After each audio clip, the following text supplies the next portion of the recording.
Good morning students.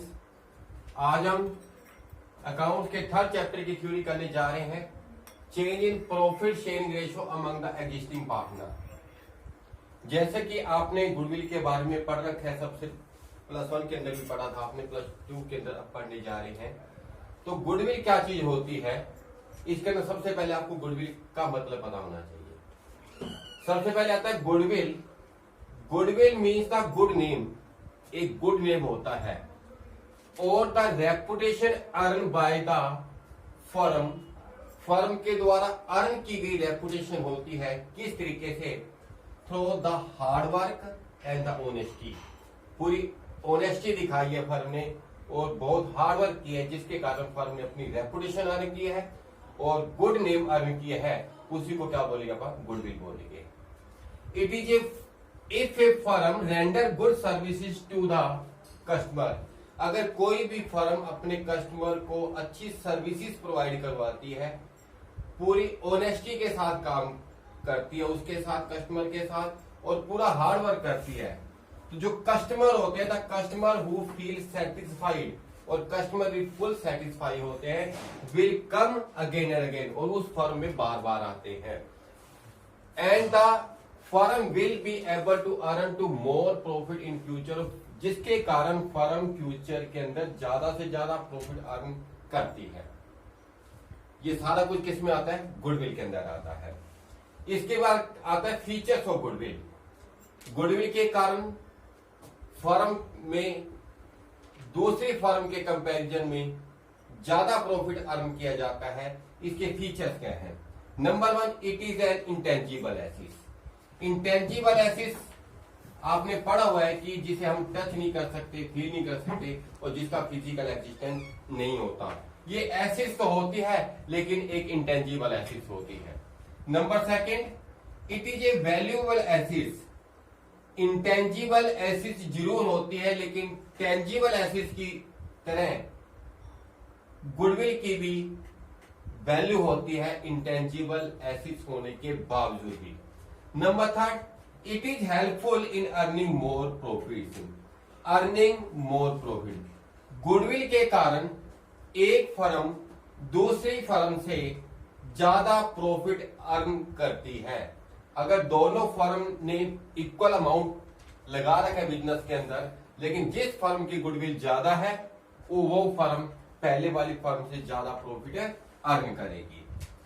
Number 4, it is valuable when entire business is sold. इसकी value तभी देखी जाती है जब एंटायर बिजनेस को सेल किया जाता है, जब पूरी बिजनेस को सेल किया जाता है। गुडविल का वैल्यूएशन कैसे किया जाता है? अगर फर्म के अंदर एसेट्स की वैल्यू जो है हमारे पास वो कम है, नेट एसेट्स की वैल्यू कम है, लेकिन उसके बदले में जो परचेजर है वो हमें उससे ज्यादा अमाउंट देने के लिए तैयार है, तो जो उन दोनों का जो डिफरेंस होगा वो फर्म की गुडविल मानी जाएगी। तो क्या लिखा? It is valuable. ये वैल्यूएबल होती है कब भला? जब एंटायर बिजनेस को सेल किया जाता है। लेकिन 2 एक्सेप्शनल केस है इसके। कौन कौन से? At the time of admission और at the time of retirement में गुडविल का वैल्यूएशन किया जाता है। वो आगे चल के बताएंगे, इसके अलग अलग मेथड्स है, वो आगे एक्सप्लेन करेंगे नेक्स्ट चैप्टर के अंदर। इसके अलावा it is difficult to calculate exact value of goodwill. ये एक इंटेंजिबल एसेट है लेकिन वैल्यूएबल है, जिसके कारण मोर प्रॉफिट होता है, लेकिन इसका वैल्यूएशन तभी किया जाता है जब पूरी बिजनेस को क्या किया जाता है? सेल किया जाता है। अब आप इसकी वैल्यू पर, it is difficult to calculate exact value of goodwill, लेकिन गुडविल की वैल्यू कितनी है, एग्जैक्ट वैल्यू कितनी है, इसकी कैलकुलेशन करना एक बहुत ही मुश्किल काम है। इसके बाद आप करने जा रहे हैं फैक्टर। फैक्टर्स का क्या मतलब हमारे पास भी? फैक्टर्स का मतलब कि ऐसे कौन कौन से कारण हैं जिनके कारण गुडविल की वैल्यू ज्यादा होती है, ऐसे कौन कौन से कारण जिनके कारण गुडविल की वैल्यू क्या होती है? कम होती है। Number 1, favourable location. किस बिजनेस की गुडविल ज्यादा होती है और किस बिजनेस की वैल्यू कम होती है हमारे पास? नंबर 1 आता है फेवरेबल लोकेशन। अगर बिजनेस ऐसी जगह पे है हमारा, अगर फर्म ऐसी जगह पे है जहां पर कस्टमर आसानी से पहुंच जाते हैं तो उस फर्म की गुडविल ज्यादा होगी। अगर हमारे बिजनेस की लोकेशन ऐसी जगह पे है जहां पर कस्टमर आसानी से नहीं पहुंच सकते तो उस फर्म की, उस बिजनेस की जो गुडविल होगी वो कम होगी। नंबर सेकंड आता है the longevity of the business.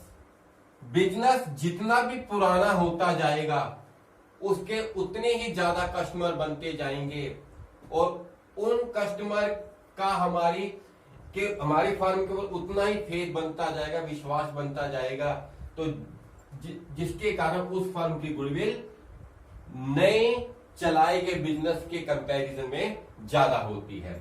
Number third, nature of the goods. Nature of the goods से क्या मतलब है कि हम जो चीज बना रहे हैं, अगर हम डेली यूज की चीज बना रहे हैं तो कस्टमर हमारे ज्यादा से ज्यादा होंगे, क्योंकि डेली यूज वाली चीज मैक्सिमम कस्टमर परचेज करेंगे, तो ऐसे बिजनेस की जो गुडविल होगी अदर बिजनेस से ज्यादा होगी। Number four, possession of the license. अगर किसी बिजनेस फर्म ने लाइसेंस ले रखा है अपने बिजनेस को चलाने के लिए, इंपोर्ट के लिए, एक्सपोर्ट के लिए, तो हमारे बिजनेस की या जिसने लाइसेंस ले रखा है उस बिजनेस की जो गुडविल होगी ज्यादा होगी उस बिजनेस बिजनेस फर्म के पास क्या नहीं है, लाइसेंस नहीं है। नंबर फिफ्थ आता है रिस्क इन्वॉल्व। जिस बिजनेस के अंदर रिस्क ज्यादा होता है उस फर्म के अंदर गुडविल क्या होती है, कम होती है, और जिस बिजनेस के अंदर रिस्क कम होता है उस बिजनेस के अंदर जो गुडविल होती है वो ज्यादा होती है। नंबर सिक्स आता है ट्रेंड ऑफ द प्रॉफिट।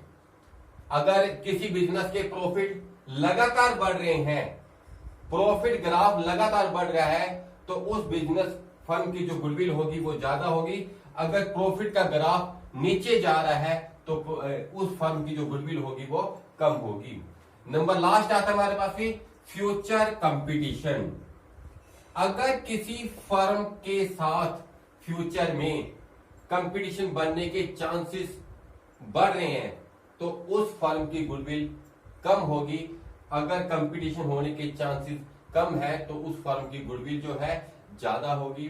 तो ये गुडविल के बारे में बताया था आपको, ये आपने लर्न भी कर लेना है और राइट भी कर लेना है। ओके।